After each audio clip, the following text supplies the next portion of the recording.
जय सीताराम।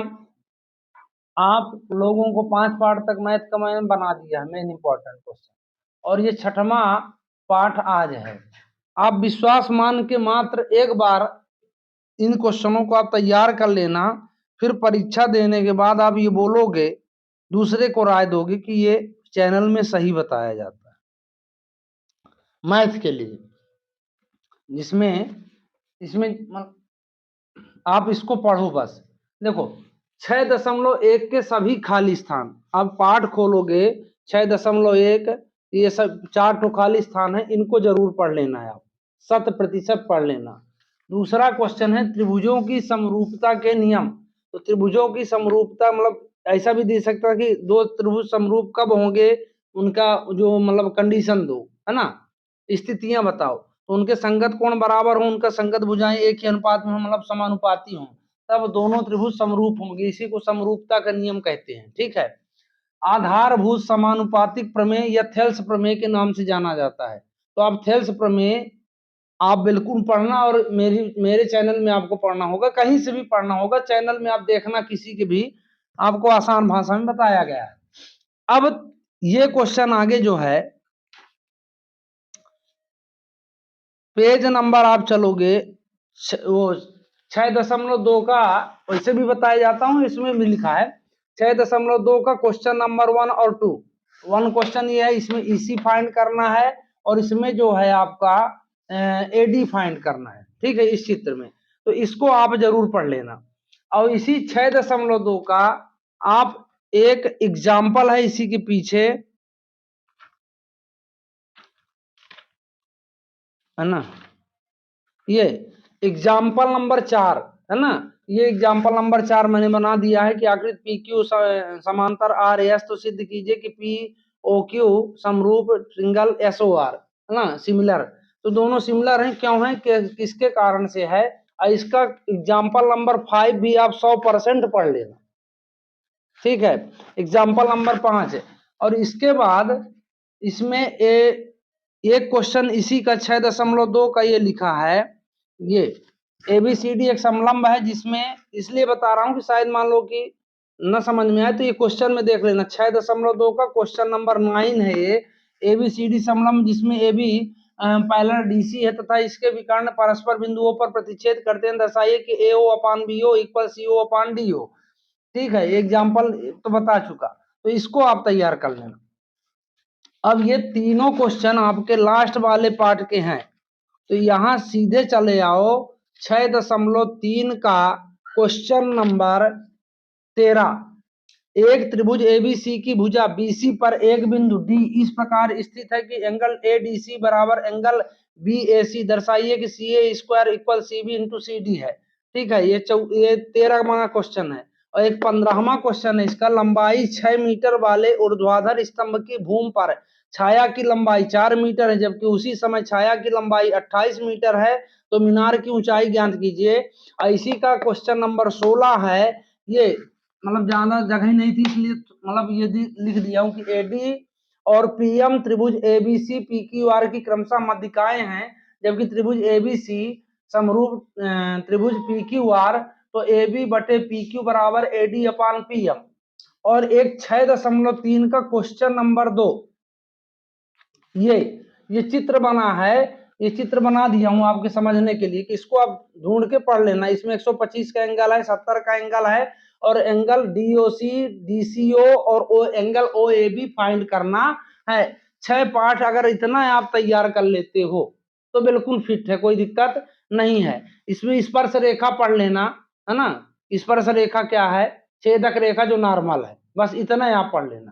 ठीक है, अब इसके आगे पाठ 7 में चलते हैं। अब इसके आगे पाठ 7 देखते हैं। यक्ष अक्ष पर वह बिंदु ज्ञात कीजिए जो 2, -5 और -2 से समदूरस्थ है, पहला क्वेश्चन है। बाई का वह मान ज्ञात कीजिए जिसके लिए बिंदु P 2, -3 और Q 10 बाई के बीच की दूरी का मात्रक 10 है, दूसरा क्वेश्चन हो गया। तीसरा, यदि Q 0, 1 बिंदुओं P 5, -3 और R x 6 से समदूरस्थ है, तो x के मान और क्यू आर और पी आर ज्ञात कीजिए। एक्स वाई में एक ऐसा संबंध ज्ञात कीजिए जो बिंदु एक्स वाई बिंदु 3, 6 और 3 4 से समदूरस्थ हो, और इसमें दूरी ज्ञात करना है दूरी सूत्र से, है ना। 2 3 4 1 दूरी ज्ञात कीजिए। उस बिंदु के निर्देशांक ज्ञात कीजिए, 7.2 का है। जो बिंदु -1 7 और 4 -3 को मिलाने वाली रेखाखंड को 3:4 में विभाजित करता है। दूसरा क्वेश्चन है, बिंदु 3 10 और 6 -8 को जोड़ने वाले रेखाखंड को बिंदु -1 और 6 किस अनुपात में विभाजित करेगा। आगे फिर बिंदु ए के निर्देशांक ज्ञात कीजिए, जहां ए बी एक वृत्त का व्यास है और जिसका केंद्र 2 3 है तथा बी निर्देशांक 1 4 है। यदि फिर आगे वाला क्वेश्चन, यदि ए और बी क्रमशः -2 -2 और 2 -4 हो तो बिंदु पी के निर्देशांक ज्ञात कीजिए, ताकि एपी बराबर 3 7 ए बी हो और पी गुणनखंड रेखाखंड ए बी पर स्थित हो। तो एक सर, और ये एग्जाम्पल है, एग्जाम्पल 4 भी पढ़ना, एग्जाम्पल 6 117 पेज में किताब में है, 121 पेज में है और एग्जाम्पल नंबर 9 और 10 ये आपको 124 पेज में मिल जाएंगे। तो आप अगर इतना तैयार कर लेते हैं, विश्वास मानिए कोई क्वेश्चन बाहर से नहीं पूछेगा। हाँ, दूरी जो मैंने हर वीडियो में बोलता हूं कि 1 नंबर के लिए सारांश आप पढ़ लेना, बस सभी पाठ का सारांश, ऑब्जेक्टिव क्वेश्चन आपके कंप्लीट हो जाएंगे। तो इसी आशा के साथ कि आपका अच्छे से परीक्षा की 8 अब आगे जो है पाठ 8 पहला क्वेश्चन, 15 काट ए बराबर 8 हो तो साइन ए और सेक ए का मान ज्ञात कीजिए। मतलब इसको आपको देखना है। 15 काट ए ये 8.1 का है। ट्रिंगल पी क्यू आर में जिसका कोण बी समकोण है, P Q plus Q R बराबर 25 सेंटीमीटर एंड पी क्यू बराबर 5 centimetre, sine P cos P और टेन पी के मान ज्ञात कीजिए। यदि साइन ए बराबर 3/5 हो तो टेन ए का मान ज्ञात कीजिए। 2 tan square 45 plus cos square 30 minus sine square 60 का मान निकालिए। 8.2 का क्वेश्चन है। Sine 60 cos 30 plus sine 30 cos 60 का मान ज्ञात कीजिए, भी 8.2 का है। यदि सेक थीटा बराबर 13/12 हो तो साइन ए का मान ज्ञात कीजिए, भी 8.1 का है। ये दो सर्वसमिका है, cos square A plus sine square A बराबर 1, काट स्क्वायर ए प्लस 1 बराबर cos square A, cos square theta minus cot square theta बराबर 1 माइनस कास। इसको जरूर आप पढ़ लेना। 1 प्लस साइन ए अपान 1 माइनस साइन ए बराबर सेक ए माइनस टेन ए। फिर ये एग्जाम्पल 7 8 142 पेज किताब में आप देख लेना, है ना। 142 पेज में किताब में जो है उसमें देख लेना है आप। अब यहाँ से क्वेश्चन नंबर आपका चालू होता है पाठ का 9वां। ये भी एग्जाम्पल है। 1.5 मीटर लंबा एक प्रेक्षक एक चिमनी से 28.5 मीटर की दूरी पर है, तो उनकी आंख से चिमनी के शिखर का उन्नयन कोण 45 है। चिमनी की ऊंचाई ज्ञात कीजिए। फिर दूसरा क्वेश्चन है, मीनार के आधार से एक और एक सरल रेखा में 4 मीटर, ये और लिखा है 9 मीटर की दूरी पर स्थित मीनार के आधार से स्थित 2 बिंदुओं से मीनार के शिखर का उन्नयन कोण पूरा कोण है। तो सिद्ध कीजिए कि मीनार की ऊंचाई 6 मीटर है ना। ये क्वेश्चन आप 100% ये बात पढ़ लेना।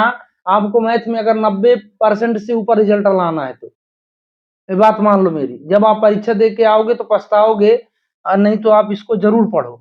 अब इसके आगे और देखते जाओ।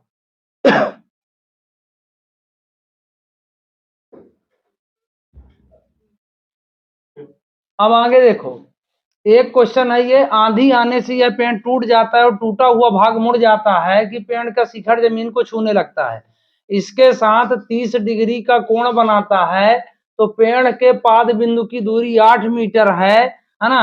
तो पेड़ की ऊंचाई ज्ञात कीजिए। ये 9.1 का क्वेश्चन नंबर 2 है ना।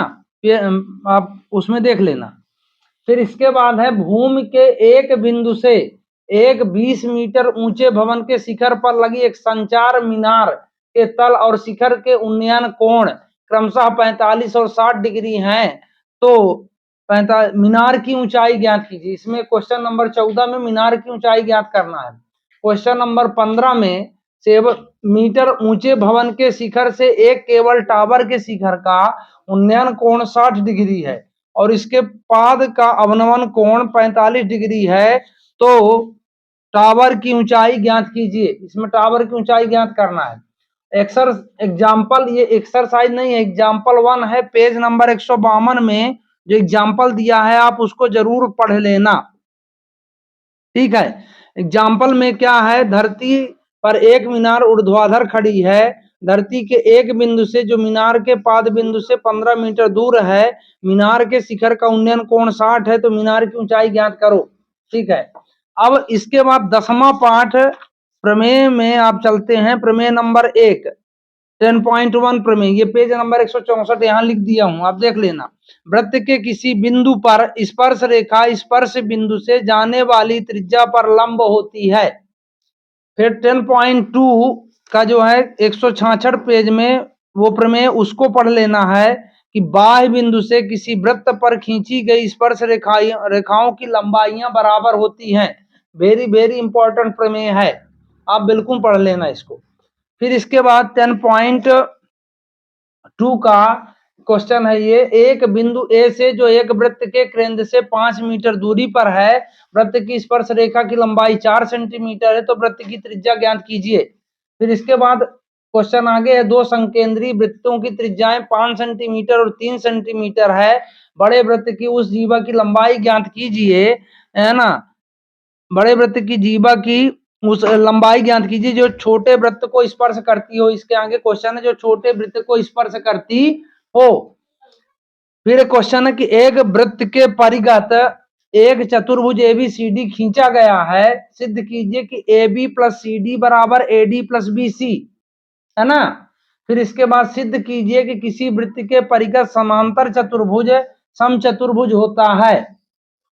इस तरह आप मात्र इन क्वेश्चनों को पढ़िए और इसके अलावा 10.1 का आप खाली स्थान जरूर देख लेना, 100% बिल्कुल इसको देख लेना है आप, और विश्वास मान के पढ़ो कि 90% से नीचे रिजल्ट मैथ में नहीं आएगा। आप पेपर दे के आना, पेपर मिला लेना। तो इसी आशा के साथ जय हिंद, जय भारत।